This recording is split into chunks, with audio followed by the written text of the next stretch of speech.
De las tinieblas a la luz. Este libro contiene el prefacio, la introducción, una primera parte que se titula Mas líbranos del maligno, una segunda parte que se titula En mi nombre echarán demonios y la tercera parte que se titula Dirección de la oración de liberación y consta de 3 etapas. La primera, oraciones de la alabanza de apertura a la oración de sanación. La segunda etapa, oraciones para el combate espiritual. Y la tercera etapa, oraciones de acción de gracias y consagración. Prefacio. El sentido y la preocupación pastoral del evangelizador Jean Brillat nos benefician en esta nueva publicación. En esta obra que él destina, como de costumbre, al gran público, nos introduce esencialmente en el combate espiritual contra Satán. Él nos anima, nos exhorta y nos dispone a luchar victoriosamente contra su acción ordinaria, para poderle repeler y triunfar de su acción extraordinaria que él despliega hoy con cierto ensañamiento. En este mundo que llaman moderno, asistimos en efecto al recrudecimiento de prácticas mágicas y a la proliferación de la brujería, causadas por el rechazo de la fe, la ignorancia y desconcierto religioso, la carrera hacia el poder y el dinero, la búsqueda desenfrenada de los placeres, el desarrollo de la miseria, tanto económico como moral. Este libro viene a responder oportunamente a una necesidad real y concreta de salvación para tantos hombres y mujeres en peligro, donde están bajo el control diabólico, que se preguntan cómo salir de ello. ¿Hay que recurrir a exorcistas titulados y oficiales? ¿Son tan escasos o inexistentes en la mayoría de las diócesis o incluso países? El autor, Jean Brillat, no busca remediar esta carencia intentando solamente promover el ministerio de liberación en los sacerdotes o laicos. Él solo quiere prevenir, aclarar y armar a los lectores contra las trampas, los ataques y control o influencia diabólicos. Él quiere mostrarles el camino y las armas apropiadas del combate espiritual que les lleve victoriosamente a seguir a Cristo, contra los poderes de las tinieblas. Además, les propone oraciones para su protección y para su liberación, con o sin el apoyo de un ministro o un grupo de oración.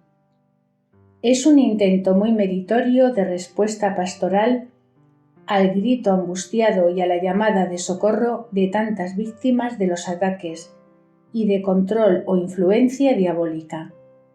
La gran mayoría de estas víctimas se encuentran completamente desamparadas, desprovistas y abandonadas a su suerte, como ovejas sin pastor.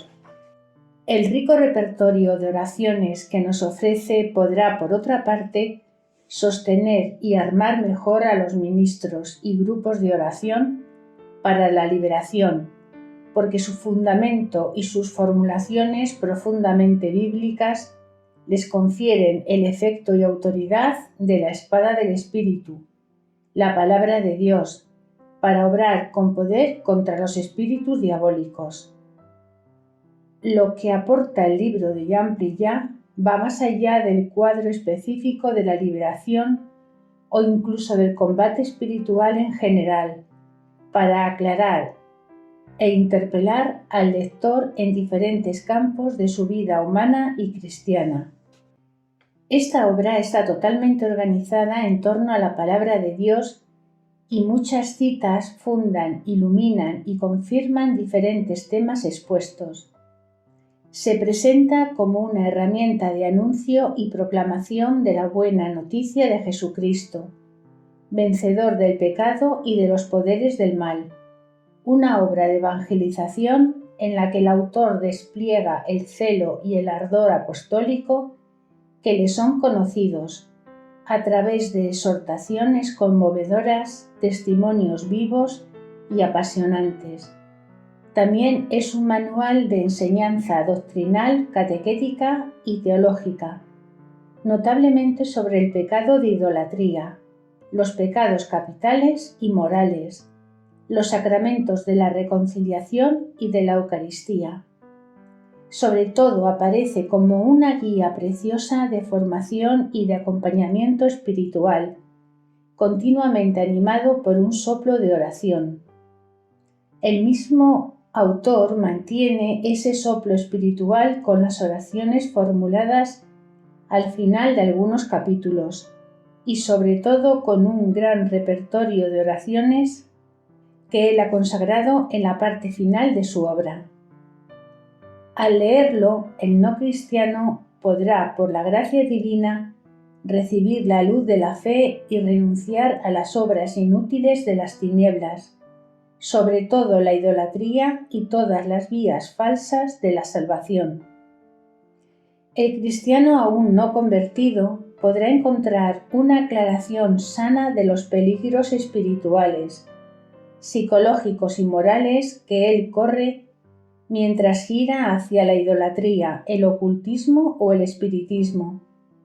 También podrá dejarse interpelar por la llamada del autor al arrepentimiento y a la confesión de los pecados, que pueden exponerle a la influencia diabólica bajo todas sus formas.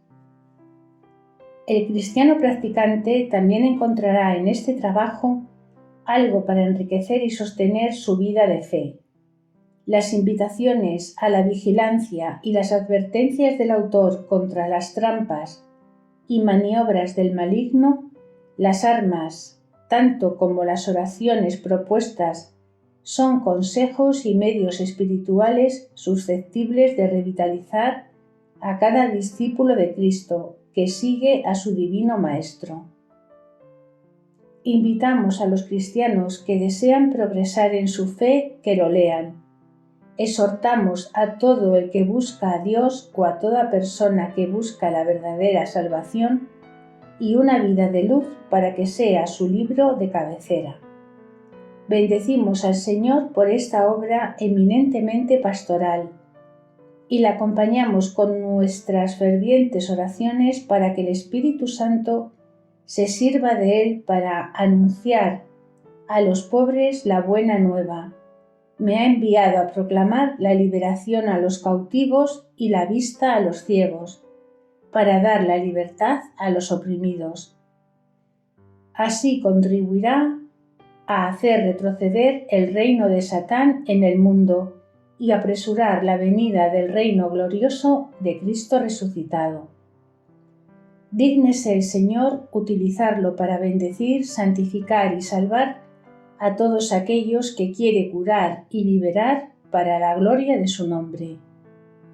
Firmado por el Padre Emmanuel Bailly de Burkina Faso. Introducción. Cuando nos arranca del reino de las tinieblas, el de Satán, para introducirnos en el reino de su Hijo Jesús, Dios quiere que vivamos plenamente de su vida como hijos de luz. Nosotros hemos recibido esta vida en el bautismo con los dones del Espíritu Santo para nuestra santificación y para el combate espiritual. La victoria de Cristo sobre Satán, el autor del pecado y de la muerte, es una adquisición incontestable. Jesús curando a todos los oprimidos por el diablo y después de su muerte resucitó. La Biblia describe el combate espiritual como el de la luz contra las tinieblas, de la verdad contra la mentira, del cristiano contra sus adversarios demoníacos. En caso de necesidad, la Iglesia puede ejercer el poder recibido de Cristo de echar demonios, por medio de la fe en Cristo y la oración. Jesús nos ha enseñado a pedir a Dios que nos libere del mal. pero debemos cooperar activamente con él a través de una vida cristiana normal, enraizada en el amor, revestida de su armadura, vigilando de no abrir puertas al enemigo y también actuando sabiamente por la oración de liberación. Eso implica para todo cristiano el deber de conocer las reglas del combate espiritual contra el hombre viejo y contra el adversario. Es a toda la humanidad que ha sido comprada por Cristo que Satán, que es asesino desde el principio, quien ha declarado la guerra. Su acción está dirigida hacia la naturaleza humana y sobre todo los discípulos de Cristo que están en el mundo y son solidarios con los hombres, pero no son del mundo. Las manifestaciones diabólicas existen en todo lugar y tiempo. Incluso si sus formas varían según las culturas, no hace falta deducir que ellas están limitadas y son propias de pueblos en vía de desarrollo, insuficientemente o no cristianizados, aún dominados por la idolatría, el fetichismo o las prácticas de tradiciones ancestrales. En realidad, esos fenómenos existen en todas partes.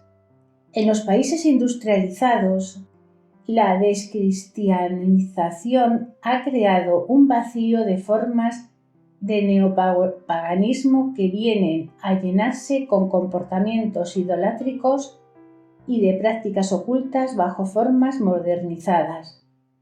En efecto, existe hoy en esas sociedades un nuevo desarrollo del ocultismo, de la magia negra y del satanismo, y además de la brujería, es decir, la manipulación de fuerzas ocultas para dañar a otros.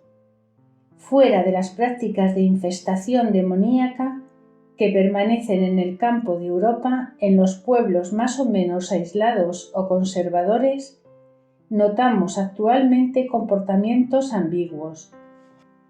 Así, en los centros urbanos, en las empresas bajo el pretexto de campaña antitabaco, en las veladas mundanas, los lugares de ocio, los medios artísticos, intelectuales y culturales mantienen el culto del secreto y del oculto, entregándose a derivados espiritistas, estética travesti, meditación trascendental, ejercicios de yoga, manifestación de pop art, que trabajan sobre las basuras, lo mórbido y que pretende que necesitan un ambiente y un olor de muerte para liberarse.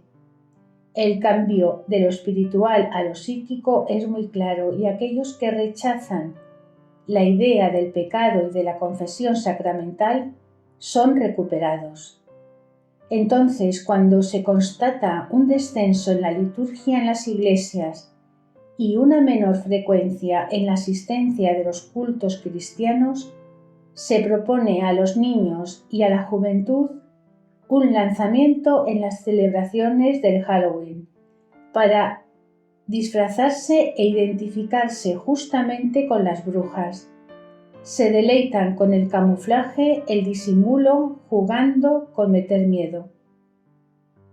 Y a pesar de ello, muchos intelectuales cristianos, incluso los más inteligentes, no ven a priori nada malo en ello.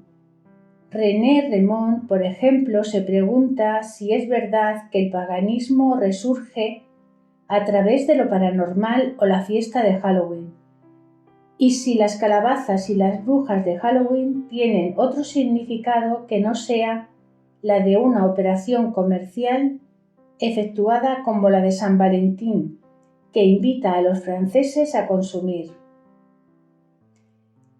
Es decir, la ocasión de divertirse al comienzo del invierno, no hay que obsesionarse con este tema. Sin duda, pero ¿no sabemos ya el peligro y devastadores que son ciertas diversiones espiritistas que los padres consideran anodinos, a los que se comprometen los jóvenes de estas sociedades, juegos de rol, mesas que giran, vasos que se desplazan, ouija?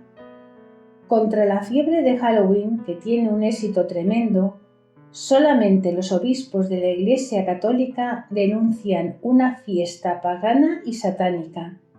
En todo caso, Halloween es la fiesta más importante satánica del mundo entero. ¿Es más sano para la inteligencia de los niños fantasear sobre las brujas o, al contrario, conocer la historia de grandes santos que han formado parte de nuestro patrimonio cultural? El componente oculto y satánico de Halloween no se puede tomar a la ligera, dicen los responsables de la Iglesia protestante. Esta fiesta, hábilmente presentada como una manifestación lúdica e inocente, puede convertirse en la puerta de entrada a la brujería o el espiritismo destructor. Por otra parte, ¿qué estamos enseñando a los niños? La manipulación por la amenaza, un regalo o una mala broma, una actitud egoísta no verdaderamente cristiana. Las obras estériles de las tinieblas contra las que San Pablo nos advierte son muchas y muy distintas desde los orígenes de la humanidad. Por todas partes donde hay sociedades humanas, el enemigo del hombre está presente con su astucia, sus seducciones y sus trampas. Idolatría, falsas religiones, ocultismo, espiritismo, esoterismo, fetichismo, orgullo, rechazo a Dios, voluntad de salvarse a sí mismo. Hoy tiene su paroxismo en la nueva era, que aboga simplemente por el reino universal de Satán. Por eso, después de haber colocado las bases del combate espiritual y mostrado cómo Dios nos libera del maligno, recordaremos las recomendaciones de Cristo y de los apóstoles Pedro y Santiago. Estad alerta, vigilad, resistid al diablo. Cuando se desencadenen los ataques, no tengáis miedo. Confiemos en la dirección del Espíritu Santo para discernir correctamente los factores y signos de influencias demoníacas probables. Es prudente, cualquiera que sea la similitud de los signos exteriores relacionados a las heridas y traumas psicoafectivas de aquellas que resulten de una acción o de una presencia demoníaca, nunca apresurarse a tomar una decisión. Evidentemente, todas las perturbaciones del psiquismo de la persona no necesitan oraciones de liberación. En ausencia de signos de ataques contra la vida espiritual de relación con Dios, la fe, la esperanza y la caridad, de agresión contra la Iglesia, la Virgen María, la oración y la práctica sacramental, por ejemplo, es juicioso orientar a las personas hacia un tratamiento psicológico o psiquiátrico, acogiéndoles con amor y delicadeza, y dirigiéndoles, si es posible, hacia un camino de perdón, de reconciliación y de sanación interior. Sin duda, muchos comportamientos personales, aberrantes en la moralidad, son debidos a relaciones distorsionadas con los demás y constituyen puertas de entrada a infestaciones malignas. El ambiente general de nuestras sociedades, de nuestras familias, donde ya no hay educación religiosa, favorecen también la acción de poderes de las tinieblas.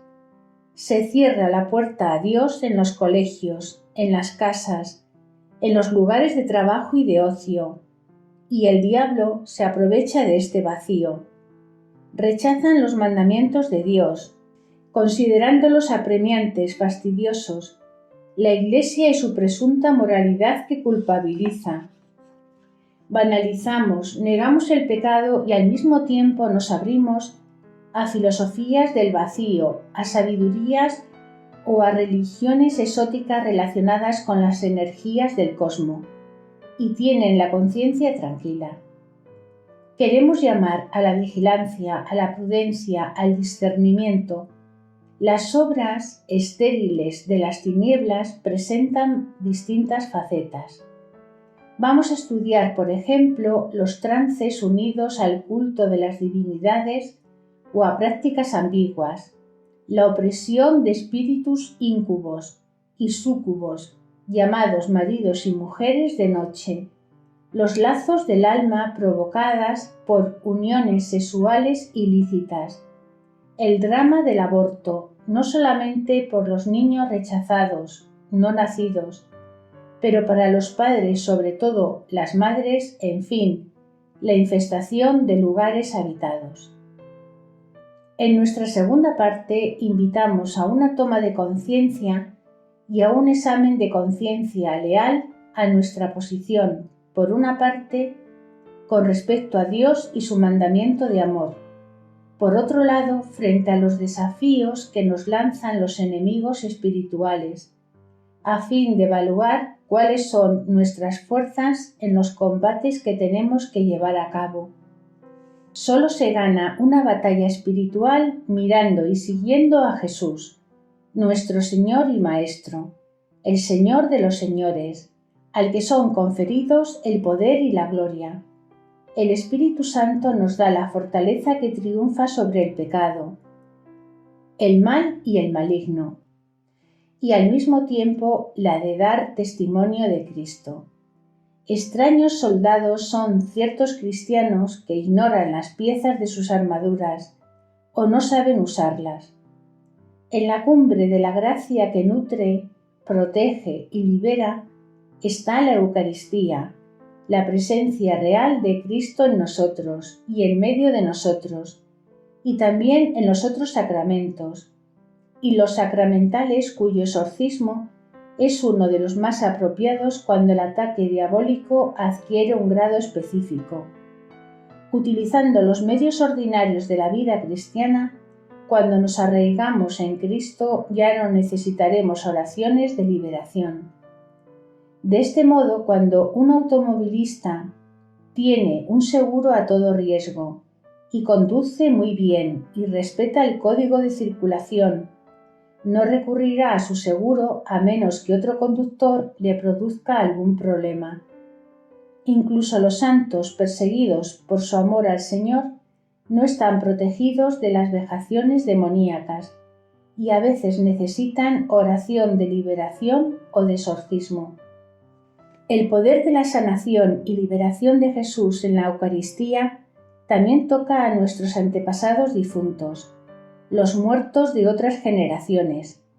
La Eucaristía sana el árbol genealógico si nosotros, los vivos, perdonamos a nuestros ancestros y a todas las personas de nuestro árbol genealógico, si nos reconciliamos en Jesús e imploramos la misericordia de Dios por todos nuestros difuntos adultos, niños muertos o no nacidos.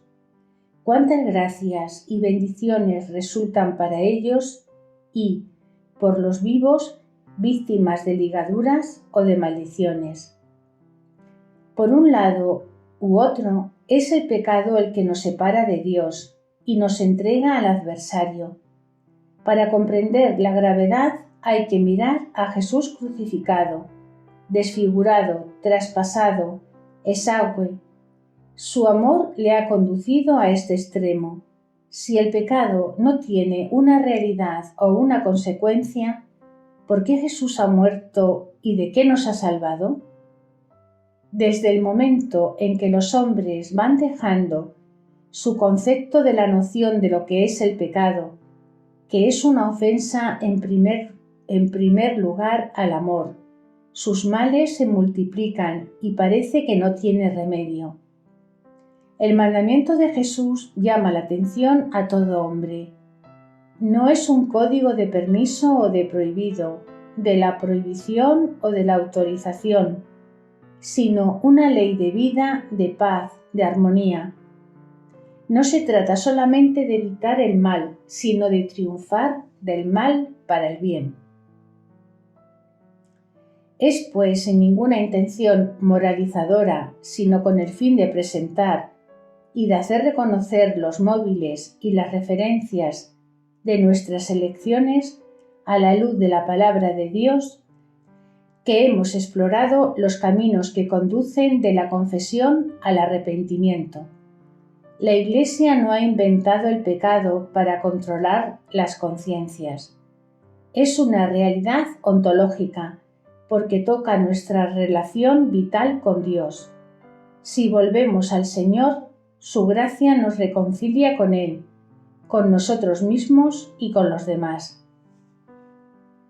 De la primera categoría de infracción evocada es debida a la violación del primer mandamiento de Dios. Escucha, Israel, Yahvé es vuestro Dios, es el único Dios. Amarás a Yahvé, tu Dios, con todo el corazón, con toda tu alma, con toda tu fuerza. Violar este precepto es aceptar la propuesta de Satán a Jesús en la tercera tentación. Le muestra todos los reinos del mundo. Todo esto te daré si postrándote me adoras.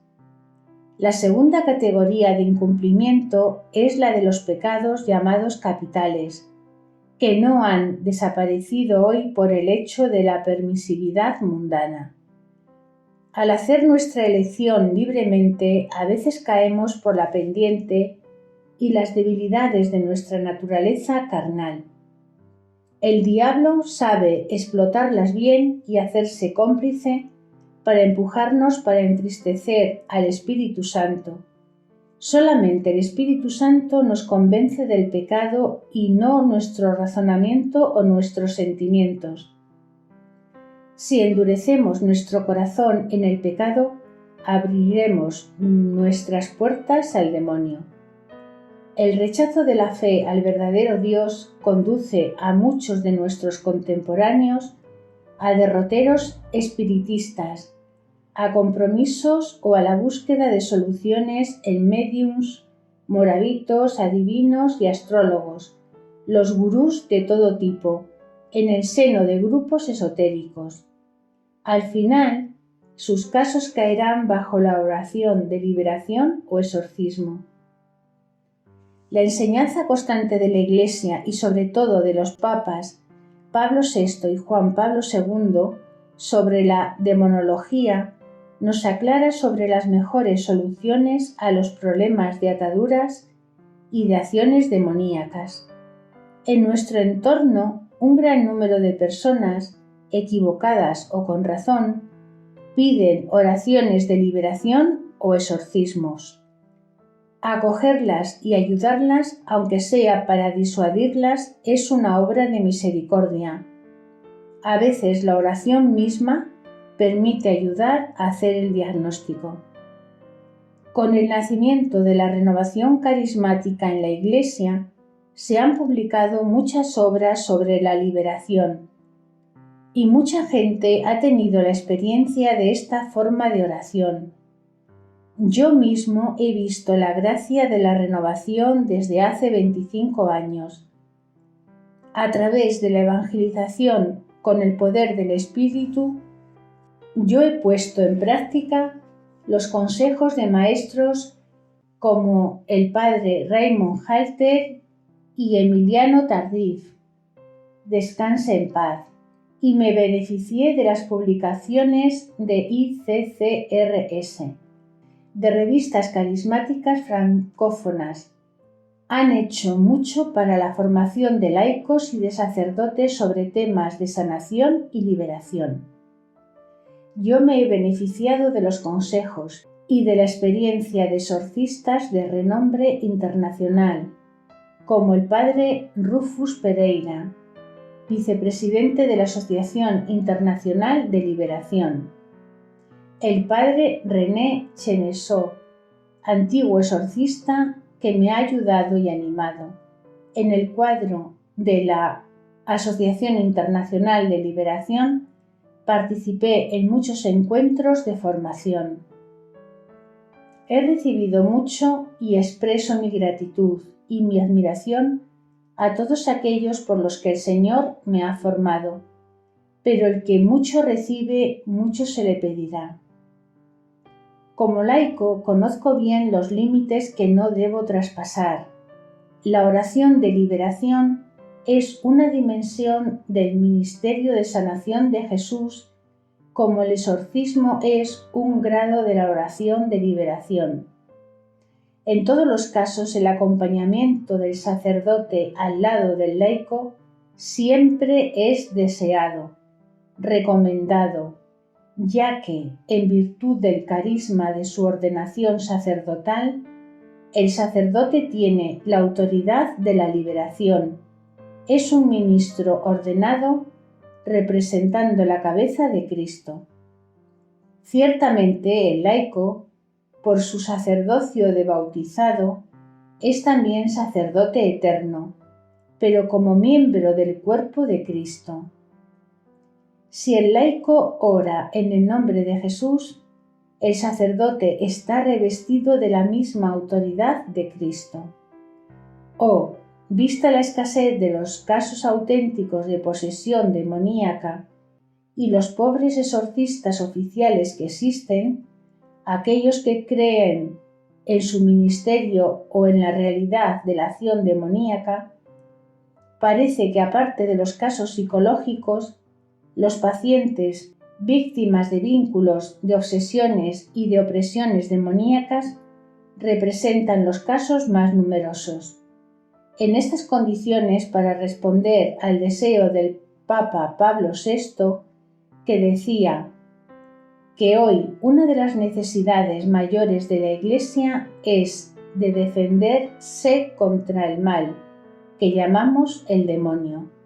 El Señor parece querer suscitar cada vez más laicos o sacerdotes para ayudar a los cristianos o los no cristianos que tienen una verdadera necesidad de ser liberados. ¿Por qué este nuevo libro centrado en la oración de liberación? No siendo ni un exorcista ni un experto en demonología, no he querido hacer discursos sobre la liberación, sino compartir mi experiencia pastoral, lo que he vivido en la renovación carismática, decodificando algunos signos de pistas para obtener mi objetivo, el de la formación para cumplir la misión confiada por el Señor a su Iglesia, a sus discípulos, la de proclamar el Evangelio a toda la creación a fin de poder expulsar los demonios en su nombre. Nuestra obra se dirige en primer lugar a los laicos, pero también aporta consejos dados por exorcistas sobre la oración de liberación útiles para todos los sacerdotes. En su introducción a la obra colectiva publicada a partir del seminario de San Giovanni Rotondo, Monseñor Michel Santier escribe: «No es la renovación carismática la que ha inventado la sanación, es un carisma que es dado a toda la Iglesia. Nuestros contemporáneos son atrapados por el supermercado de religiosos no cristianos, y cuando encuentran la prueba del sufrimiento, se vuelven hacia los que van a su encuentro y les hacen propuestas». Es una interrogación muy fuerte la que se hace a la pastoral habitual de la Iglesia Católica. Si nosotros no acogemos a todas esas personas en búsqueda, en un clima de escucha, de oración, de compasión, ellas tienen el riesgo de volverse hacia grupos pseudo-religiosos, que en un primer momento les harán bien, pero luego les dejarán hambrientos, si no les hacen más daño. Sí, es necesario atreverse a orar por la liberación en un auténtico servicio de Iglesia. Falta de acogida, muchos cristianos caen en la trampa y llegan a abandonar la Iglesia. Aparte de las oraciones del ritual de los exorcismos que emplean los sacerdotes exorcistas, todas las demás oraciones para la liberación son privadas. Proponerla, aceptarla o rechazarla no compromete a la Iglesia, sino a nuestra libertad de elección. La tercera parte de esta obra pretende poner en práctica las armas del cristiano en el combate espiritual, indicando concretamente cómo debe llevarse a cabo la oración de liberación, es decir, las etapas clave, desde la oración de inicio, la oración de protección, hasta las oraciones de autoridad y mando. ¿Es necesario decir que no se trata de oraciones mágicas, de recetas con efectos automáticos? No. Sin ninguna duda, ya que examinamos las razones, fracasos eventuales y los medios para mantener la liberación o continuar el combate hasta la victoria final. Estas oraciones se sitúan en un contexto de evangelización, de invitación a la conversión, para acoger la misericordia de Dios, revitalizarse para la vida sacramental, apoyándose en la oración de los hermanos, siempre dejando la iniciativa al Espíritu Santo. Pueden ayudar a mantener un acompañamiento espiritual posterior, empleando siempre la humildad y la audacia, invitando a venir a Jesús el Liberador, la luz del mundo, a dejar el imperio del príncipe de las tinieblas para vivir en la admirable luz del reino de Cristo resucitado. La seguridad en el Espíritu no quiere decir presunción ni pretensión, sino confianza en Dios y sumisión. Alabado sea el Señor Jesús, que me ha dado la fuerza de ir hasta el final de esta empresa. Gloria al Espíritu Santo, que me ha inspirado tantas oraciones originales, inéditas, fundadas sobre la palabra de Dios. Gracias a María, que me ha tomado de la mano y guiado paso a paso. Pongo esta obra al servicio de aquellos que quisieran interceder por personas ligadas o abusadas por espíritus impuros, al servicio de aquellos que, en caso de necesidad, desearían orar por y para ellos mismos, en el nombre de Jesús, en quien reside la autoridad y el poder confiados a su Iglesia. Nuestro Dios es el Dios de las liberaciones, y María, Nuestra Señora de la Buena Liberación. Que la intercesión de los santos Pedro y Pablo, grandes atletas en el combate espiritual, de San José, terror de los demonios, os guarden a todos en la verdad y la humildad. Pido al Señor que bendiga a todos aquellos que me han animado o ayudado de una manera u otra en la elaboración de este libro. Yo no podría nombrar a todos. También agradecer a aquellos que han traducido mis libros en inglés e italiano, los que han corregido mi manuscrito, aquellos que me han dado testimonio de su experiencia de la oración de liberación, los que los han editado y sobre todo al editor que ha creído en su interés para el pueblo de Dios. Expreso mi gratitud a todos y sobre todo a mi esposa, que me ha ayudado a llevar el peso de veladas muy largas y que ha orado tanto por mí. Que los múltiples artesanos de esta obra sean colmados de bendiciones, de alegría y de paz. Confío los lectores de este libro a la solicitud de la Virgen María y a la guía del Espíritu Santo, en toda sumisión y reconocimiento a la Santa Iglesia, mi Madre, por la gracia de Dios. Escrito en Pascua del 2002.